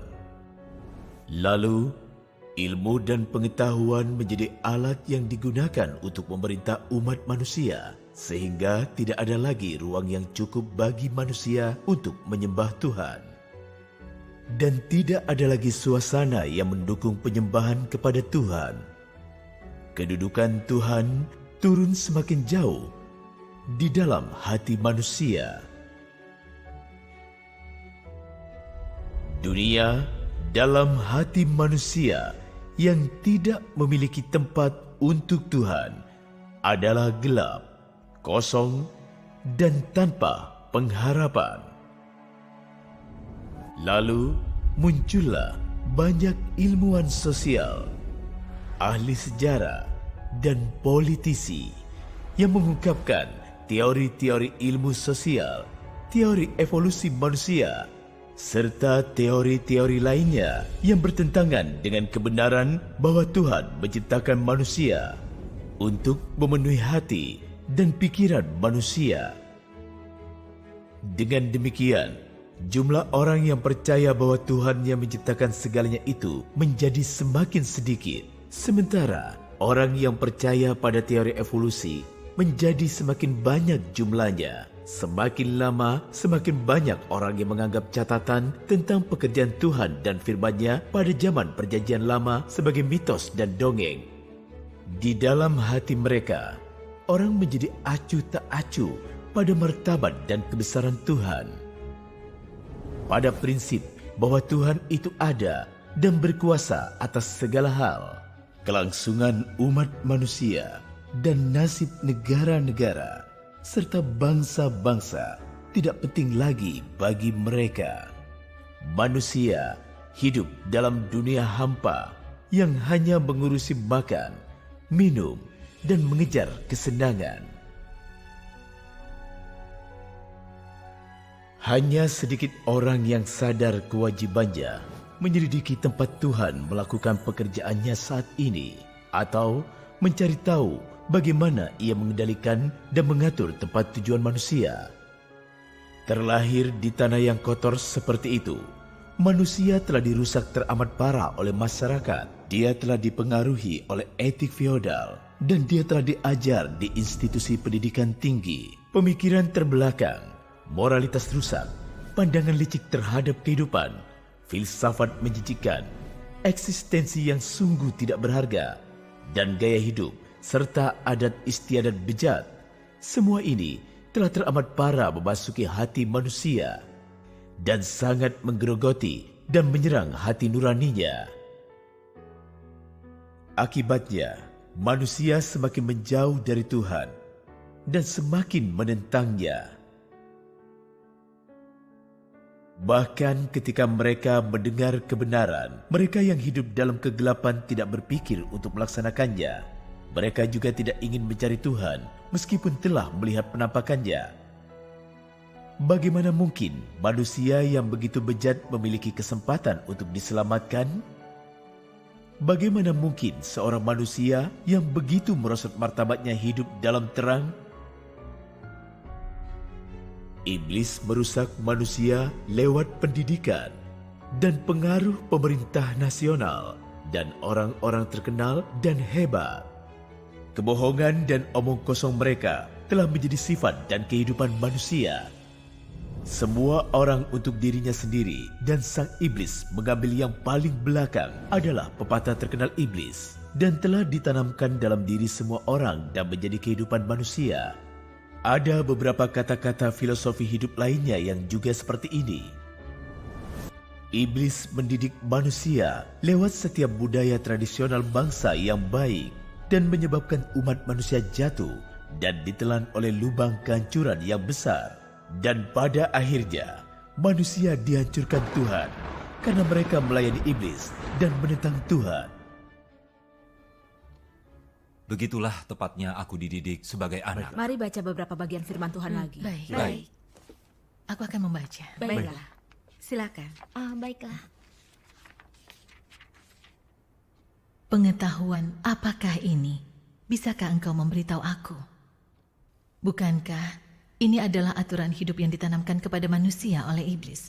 Diajarkan kepada mereka oleh iblis selama mereka mempelajari pengetahuan itu. Bukankah ini adalah cita-cita mulia dalam hidup yang ditanamkan kepada manusia oleh iblis? Contohnya, pemikiran orang-orang hebat, integritas tokoh-tokoh terkenal, atau semangat pemberani tokoh-tokoh yang heroik. Atau ambillah contoh sikap ksatria dan kebaikan para pemeran utama dan pendekar pedang di novel-novel silat. Ya, pandangan ini memengaruhi generasi demi generasi. Dan manusia dari tiap generasi terbawa untuk menerima pandangan ini. Hidup demi pandangan ini dan mengejarnya tanpa henti. Inilah cara, saluran, tempat iblis menggunakan pengetahuan untuk merusak manusia. Jadi, setelah iblis menggiring manusia ke jalan ini, masih mungkinkah bagi mereka untuk menyembah Tuhan? Apakah pengetahuan dan pemikiran yang ditanamkan dalam diri manusia oleh iblis mengandung perkara-perkara tentang menyembah Tuhan? Apa di dalamnya ada sesuatu yang merupakan kebenaran? Apa di dalamnya ada sesuatu tentang takut akan Tuhan dan menghindari kejahatan? Tidak ada. Pengetahuan manusia tidak hanya berisi kalimat dan teori sederhana, terkandung ideologi dan pandangan tertentu di dalam pengetahuan, juga gagasan manusia yang absurd dan racun si iblis. Sebagian pengetahuan bahkan bisa menipu dan merusak manusia. Dan pengetahuan semacam ini adalah racun dan tumor ganas iblis. Ketika orang menerimanya, pengetahuan itu masuk ke dalam pikiran mereka. Dan mereka dirusak dan ditawan oleh pengetahuan ini. Jadi, semakin banyak pengetahuan yang orang peroleh dan semakin banyak yang mereka pahami, semakin sulit bagi mereka untuk percaya akan keberadaan Tuhan. Sebaliknya, mereka menyangkal dan menentang Tuhan. Karena pengetahuan itu visual dan materialistis, dan pengetahuan mengajarimu untuk mempelajari dan memahami hal-hal yang dapat dilihat dan disentuh di dunia. Pengetahuan tidak dapat membuatmu memahami akar masalah atau merasakan bagaimana itu berhubungan dengan dunia rohani. Pengetahuan yang orang pahami bertentangan dengan firman Tuhan dan benar-benar jelas bertentangan dengan kebenaran firman Tuhan. Bagaimanapun juga, pengetahuan semacam ini dapat memberi kepada manusia perasaan yang salah dan membuat mereka menjauhkan diri dari Tuhan. Apakah engkau mempercayainya atau tidak? Apakah engkau pada hari ini dapat menerimanya atau tidak? Suatu hari kelak, engkau akan mengakui fakta ini. Pengetahuan dapat membawa orang pada kehancuran mereka dan menuntun mereka ke neraka. Apakah engkau mampu memahami hal ini sepenuhnya? Ya, benar. Jadi, iblis menggunakan pengetahuan untuk membanjiri orang dengan gagasan dan teorinya, menipu dan merusak orang. Ya, itu fakta. Tanpa wahyu dalam firman Tuhan, kita tidak akan bisa menyadarinya. Benar. Iblis selalu mengajari kita untuk belajar dan memahami pengetahuan. Menyuruh mengandalkan pengetahuan untuk mengubah nasib. Namun bukankah mengejar pengetahuan merupakan salah satu tipuan iblis? Memang. Ya, benar.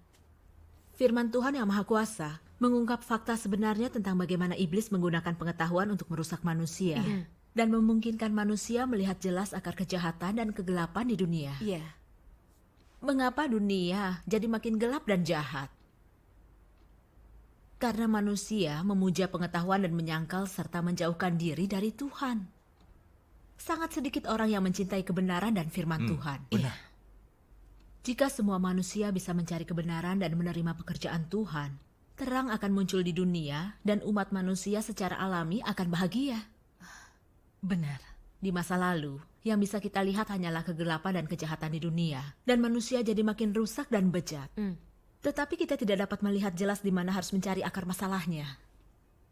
Logikanya, makin banyak orang menerima pendidikan, makin banyak pengetahuan pasti mereka miliki. Seharusnya moral mereka jadi lebih baik dan lebih tinggi juga. Benar. Jadi, mengapa manusia makin jahat dan bejat? Setelah membaca firman Tuhan hari ini, kita paham. Ini hasil dari perusakan iblis atas umat manusia. Benar. Banyak pengetahuan manusia dihasilkan karena racun dan kerusakan jahat. Pepatah jahat dan teori keliru seperti ateisme, materialisme, dan evolusi, serta ide yang dipromosikan dan didorong iblis. Raja para setan seperti tidak ada Tuhan di dunia ini, tidak pernah ada juru selamat. Dan yang bekerja dengan otak menguasai yang bekerja dengan otot. Menjadi seorang sarjana berarti ada di posisi teratas masyarakat. Juga ilmu bisa mengubah nasib. Nasib orang di tangan sendiri. Apa itu termasuk? Iya. Termasuk. Juga, hanya orang terbijak dan terbodoh yang tidak bisa diubah. Dan termasyur berarti menghormati leluhur. Keduanya termasuk. Iya. Benar. Ketika benih racun dan dalil jahat ini terkubur jauh di dalam roh manusia, mereka menghasilkan akibat yang mengerikan. Orang mulai menyangkal dan menentang Tuhan, serta berjuang melawan nasib dengan mengandalkan pengetahuan. Watak mereka jadi makin congkak, merasa diri penting dan sombong, curang, licik, jahat dan serakah. Mereka tidak bermoral dalam mencapai ketenaran harta dan status, saling menipu dan memanfaatkan, dan bahkan saling bergumul dengan keras. Orang tidak lagi peduli pada nurani, nalar kemanusiaan atau moral. Dan manusia yang rusak jadi makin jahat, licik dan ganas. Mereka jadi setan hidup dan kaumnya iblis. Benar. Bukankah ini akibat perusakan iblis atas umat manusia melalui pengetahuan? Iya. Makin lama manusia memuja dan mengejar pengetahuan, mereka makin diracuni iblis. Kerusakan mereka makin dalam dan penentangan mereka pada Tuhan makin serius. Iya. Ada fakta yang kita semua lihat. Di mana makin banyak punya pengetahuan, orang jadi makin congkak, merasa penting dan hebat. Mereka makin jahat dan licik, selalu membuat rencana busuk. Sama seperti Raja Setan itu, pemimpin jahat PKT, kebanyakan dari mereka adalah orang terpelajar. Dan mereka adalah konspirator dan orang ambisius yang bermain politik. Demi status, ketenaran, kepentingan, dan kendali abadi atas manusia. Mereka hanya mau berkomplot dan berencana menguasai dan membantai umat manusia. Iya. Mereka juga mempromosikan ide, bertarung dengan surga, sangat seru. Bertarung dengan bumi, sangat seru. Bertarung dengan manusia, sangat seru. Mereka mengarang segala macam pertempuran, mengotori seluruh bumi, dan membuatnya mustahil bagi orang awam untuk hidup. Benar. Iya memang. Para raja setan yang jahat ini ingin menguasai bumi. Dan mereka pakai pengetahuan ilmiah untuk membuat berbagai senjata nuklir, peluru kendali, dan senjata kimia yang membuat manusia terjebak dalam bahaya kepunahan. Iya. Bukankah ini konsekuensi berbahaya yang ditimbulkan dari penyembahan dan pengejaran pengetahuan oleh manusia? Iya. Mendengar persekutuan dan penegasan ini, kupikir itulah masalahnya. Iya. Jika orang tidak punya. Tadi di jalan masuk desa, kulihat wali kota dan polisi mendatangi semua rumah untuk minta tanda tangan perjanjian tidak percaya Tuhan. Oh tidak, mereka akan segera datang. Sepertinya bersekutu di sini tidak aman. Kita harus Iya, pergi. baik, ya. Ayo ke rumah saudara Lee. Ayo ikut denganku. Kita lewat sini. Cepat. Saudari Lee minta kita membersihkan gudang sambil dia terus berjaga di luar. Setelah selesai, kita bisa tenang melanjutkan persekutuan. Hei, Saudara Su. Jarwi, Ayo pergi. bagaimana perasaanmu tentang persekutuan? Saudara Sang, kami akan cari kursi. Baik. Kupikir persekutuan hari ini sangat bagus, sangat jelas. Aku juga memahami banyak hal darinya. Itu bagus. Syukur kepada Tuhan. Syukur kepada Tuhan. Oh iya, Saudara Zhang, ku dengar kau seorang guru dan memiliki gelar pasca sarjana. Kau sudah banyak belajar, jadi kau dapat memberitahu kami perasaanmu tentang pengetahuan. Ya, aku juga ingin mendengarnya. Baik. Nah, jika kita bicara tentang bagaimana pengetahuan merusak manusia, akulah salah satu korbannya. Sebelum mulai percaya kepada Tuhan, aku sangat meyakini ide seperti menjadi sarjana, berarti berada di posisi teratas masyarakat, dan yang bekerja dengan otak, menguasai yang bekerja dengan otot. Aku telah dibanjiri racun jahat ini, dan menyembah pengetahuan dengan sepenuh hati. Kupikir membaca dan belajar pengetahuan adalah satu-satunya cara untuk lebih unggul dari orang lain dan memiliki masa depan yang baik. Jadi aku belajar dengan segenap kekuatanku. Dan setelah lulus, aku menjadi guru di SMP negeri unggulan. Tidak lama, aku menjadi salah satu guru terpenting di sekolah. Dan aku merasa aku luar biasa. Aku pikir karena memiliki pengetahuan dan bakat, aku tidak tergantikan. Aku sangat congkak, merasa penting, dan juga sombong. Aku meremehkan orang yang gelarnya lebih rendah dariku. Perlahan, semua orang di sekitarku menjauhkan diri dariku dan tidak mau bicara lagi denganku. Selain itu, karena ada sistem evaluasi persaingan di antara guru, selalu ada konspirasi dan rencana busuk, dan semua orang selalu saling waspada dan saling menjatuhkan. Aku bahkan tidak punya siapapun yang bisa kusebut orang kepercayaan dalam hidupku. Berkali-kali kutanya diriku, aku memiliki pengetahuan, juga ketenaran. Tetapi mengapa tidak sedikit pun aku merasa senang? Mengapa aku malah merasa tersiksa? Lalu bagaimana? Setelah itu, aku menerima pekerjaan Tuhan yang Maha Kuasa di akhir zaman. Dan setelah membaca firman Tuhan, aku memahami sedikit kebenaran. Saat itulah aku melihat betapa dalamnya aku telah ditipu dan dirusak oleh pengetahuan. Hanya karena punya sedikit pengetahuan, aku jadi sangat congkak, merasa penting, dan merendahkan orang. Aku tidak bisa akrab secara wajar dengan orang, terutama dalam proses mengalami pekerjaan Tuhan. Aku sering tanpa sadar menggunakan sudut pandang dari pengetahuanku untuk mengevaluasi dan menganalisis firman Tuhan, yang membawaku pada pemahaman bias tentang firman Tuhan. Jadi aku membuat gagasan tentang itu. Sangat sulit bagiku untuk memahami dan menerima kebenaran. Namun beberapa saudara-saudariku yang kurang berpendidikan dapat memperoleh pemahaman yang lebih murni tentang firman. Mereka bisa dengan mudah menerima dan menaati kebenaran dan menerima pencerahan dan penerangan Roh Kudus. Saat itulah aku memahami bagian firman Tuhan ini. Pengetahuan dapat menjadi dinding yang menghalangimu untuk mengenal Tuhan dan mengalami pekerjaan Tuhan. Pengetahuan dapat mempersulit dirimu mendekat kepada Tuhan, menjauhkan dirimu dari Tuhan, dan membuat dirimu melakukan pendekatan terhadap segala yang Tuhan lakukan dan menganalisisnya dengan pikiran dan pengetahuanmu. Ketika melihat bahaya yang disebabkan pengetahuan padaku, aku mulai secara sadar melepaskan diri, mencari kebenaran, fokus pada menerima dan menaati firman Tuhan, dan melihat semua sesuai firman Tuhan. Perlahan, aku mulai melihat beberapa racun jahat yang terkandung dalam pengetahuan dan mendapatkan beberapa pemahaman tentang watak jahat dalam diriku. Dan aku tidak lagi congkak, merasa benar atau menyendiri seperti sebelumnya. Aku dapat berinteraksi secara normal dengan kerabat, teman, keluarga, rekan kerja, dan para siswa. Ketika orang di sekitarku melihat bahwa aku telah berubah, mereka ingin berinteraksi denganku dan bicara dengan tulus kepadaku. Dan itu membuatku benar-benar senang. Bagus, bagus. Syukur kepada Tuhan, kebenaran yang diungkapkan Tuhanlah yang telah mengubahku, memungkinkanku untuk lepas dari perbudakan pengetahuan dan mendapatkan kebebasan dan pelepasan. Semua ini adalah kasih karunia dan berkat Tuhan. Amin. Syukur kepada Tuhan. Melalui pengalamanku, aku merasa hanya kebenaran yang dapat menyucikan, menyelamatkan, dan menjadi kehidupan manusia. Dan mengejar kebenaran adalah jalan yang benar dalam kehidupan. Itu luar biasa. Saudara Chang, pengalamanmu sangat praktis. Memahami kebenaran sungguh lebih baik. Iya. Mereka yang tidak percaya Tuhan kekurangan pengalaman dan pengertian itu. Jika tidak percaya Tuhan atau baca firman Tuhan dan malah hanya mengejar pengetahuan, kita bahkan tidak sadar betapa dalam pengetahuan merusak dan membahayakan kita. Dan kita masih bersikeras mengejar reputasi dan status. Tanpa kebenaran, kita sungguh bebal dan tidak punya cara menempuh jalan hidup yang benar. Iya, itu benar sekali. Tanpa persekutuan begini, Saudari kita akan Su, tetap mengambil kau jalan benar yang sekali. salah. Mereka yang tidak percaya Tuhan bergantung pada pengejaran ilmu dan beasiswa untuk mengubah nasib. Tapi sebesar apapun iblis merusak atau membahayakan mereka, pada dasarnya mereka tidak sadar. Karena mereka tidak memahami kebenaran. Iya. Dulu kupikir aku tidak akan pernah bisa mencapai status tanpa pengetahuan. Dan orang hanya bisa mengandalkan pengetahuan untuk mengubah nasib. Jadi aku belajar sekuat tenaga. Keinginanku akan ketenaran dan status terus bertambah. Juga pemujaanku kepada orang yang punya kekuasaan dan jabatan. Ambisiku makin besar. Tapi aku tidak pernah sadar dari mana ambisi dan keinginanku berasal atau apa konsekuensinya. Kini aku bisa melihat jelas kegelapan dan pergumulan di antara pejabat pemerintah. Sistem pada dasarnya adalah gilingan daging. Orang dalam sistem akan melakukan apapun demi tujuan mereka. Mereka berkata, pikiran sempit tidak menjadikan pria terhormat. Pria sejati bukan tanpa racun. Dan orang harus selalu berusaha menjadi lebih baik dari rekan seangkatannya. Hasilnya, mereka menjadi raja setan dan akhirnya dihukum oleh Tuhan. Kalian bisa membayangkan bagaimana kesudahannya. Mereka sedang berjalan menuju pemusnahan. Iya. Hmm.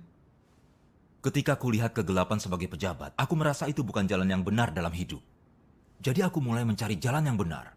Setelah itu, aku banyak membaca firman Tuhan dan memahami sedikit kebenaran. Saat itulah, aku mengerti betapa berbahayanya mengejar pengetahuan di atas segalanya. Makin banyak pengetahuan yang dimiliki, kita makin congkak, merasa penting dan ambisius. Syukurlah, aku telah menerima Tuhan yang Maha Kuasa dan penghakiman serta penyucian dalam firman Tuhan yang Maha Kuasa.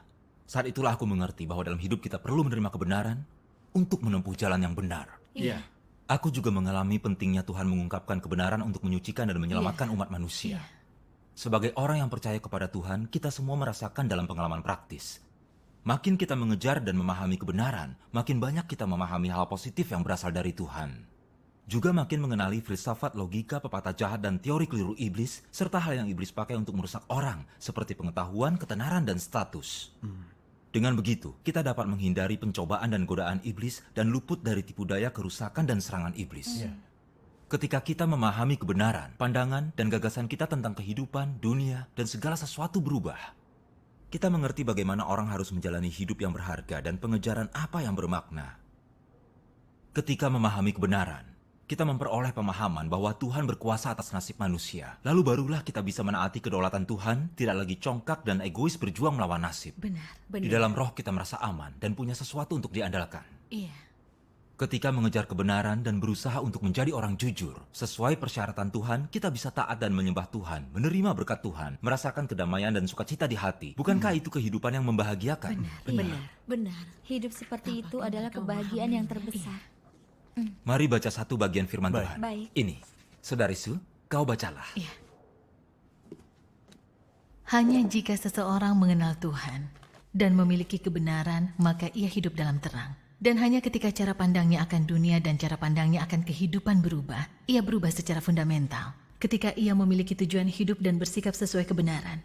Ketika ia sepenuhnya berserah kepada Tuhan dan hidup menurut firman Tuhan. Ketika ia merasa aman dan dicerahkan dalam jiwanya. Ketika hatinya bebas dari kegelapan, dan ketika ia hidup sepenuhnya bebas dan tidak terikat di hadirat Tuhan. Hanya pada saat itulah ia menjalani kehidupan manusia sejati dan menjadi orang yang memiliki kebenaran. Lagi pula, semua kebenaran yang engkau miliki adalah dari firman Tuhan dan dari Tuhan sendiri. Penguasa seluruh semesta dan segala sesuatu, Tuhan yang Maha Tinggi berkenan kepadamu. Sebagai seseorang yang menghidupi kehidupan manusia sejati, apalagi yang lebih bermakna dari ini? Orang seperti itulah yang memiliki kebenaran. Kulihat ada lagi bagian firman Tuhan yang bagus. Jerui, kau bacalah. Baik. Yang ini. Jika orang mengalami sampai datangnya hari ketika pandangan mereka tentang kehidupan dan makna serta dasar dari keberadaan mereka telah sepenuhnya berubah, ketika mereka telah berubah sepenuhnya dan telah menjadi orang lain, bukankah ini akan luar biasa? Ini perubahan besar, perubahan yang mengguncangkan. Hanya jika engkau tidak tertarik pada ketenaran dan kekayaan, status, uang, kesenangan, dan kemewahan dunia, dan dapat dengan mudah melupakannya, engkau akan memiliki keserupaan dengan manusia. Mereka yang pada akhirnya akan disempurnakan adalah kelompok seperti ini. Mereka hidup demi kebenaran, hidup demi Tuhan, dan hidup demi keadilan.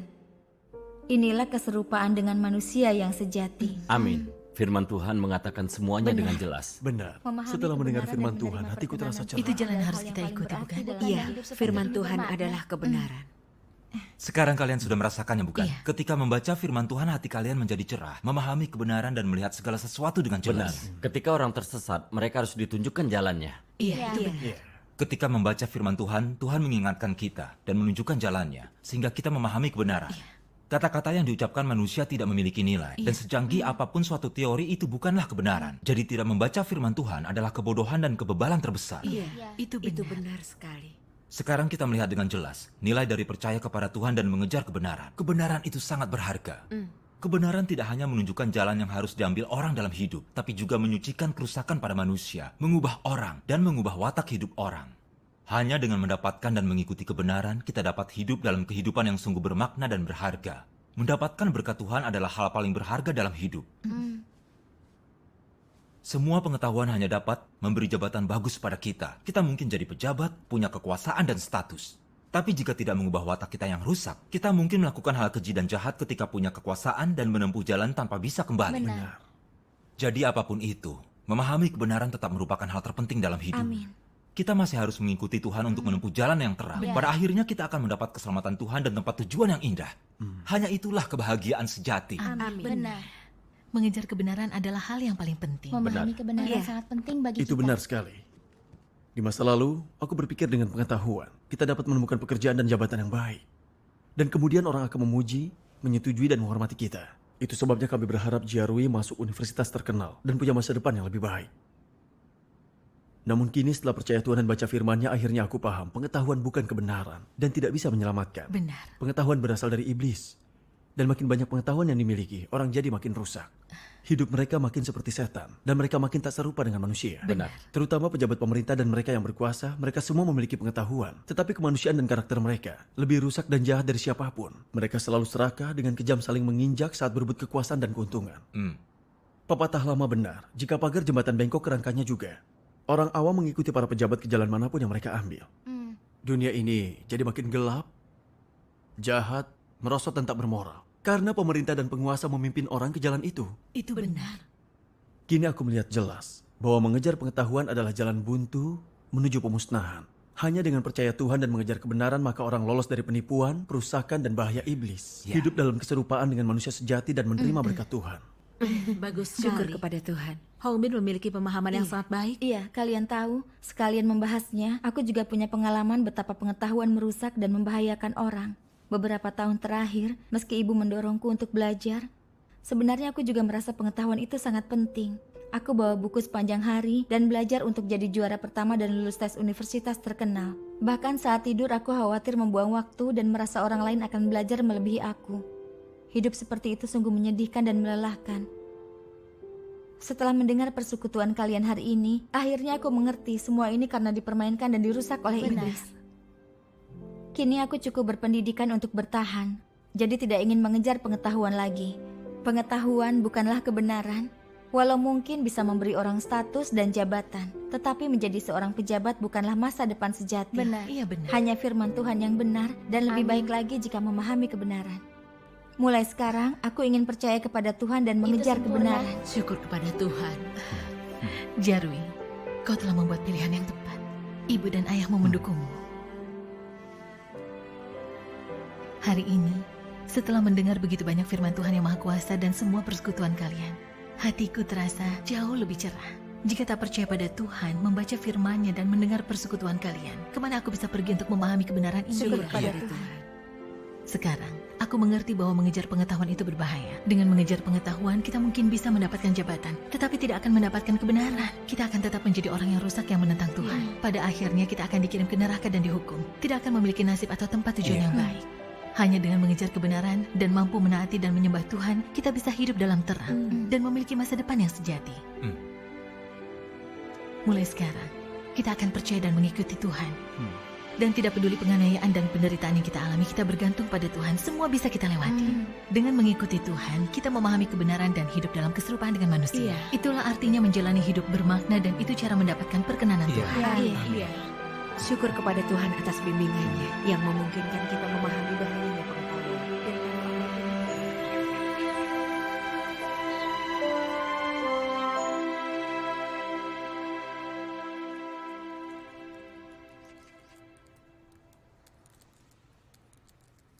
Bu, waktunya sarapan.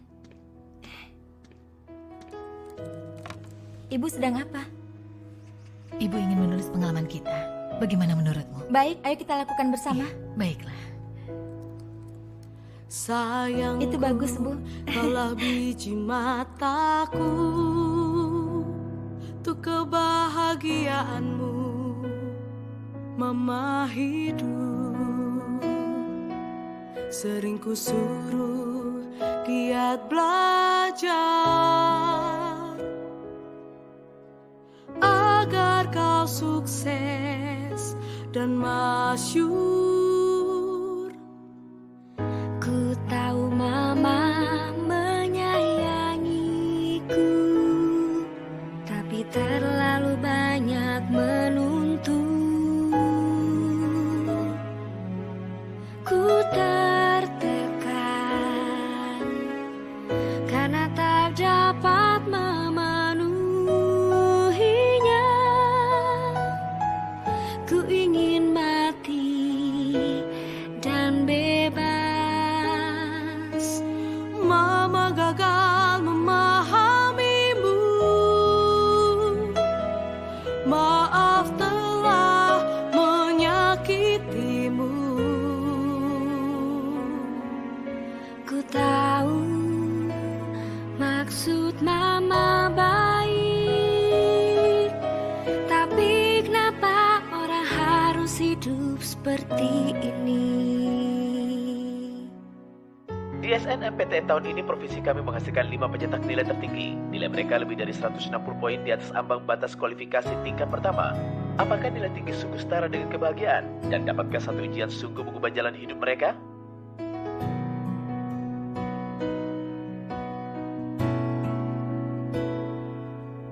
Kini ku baca firman Tuhan dan mengerti kebenaran.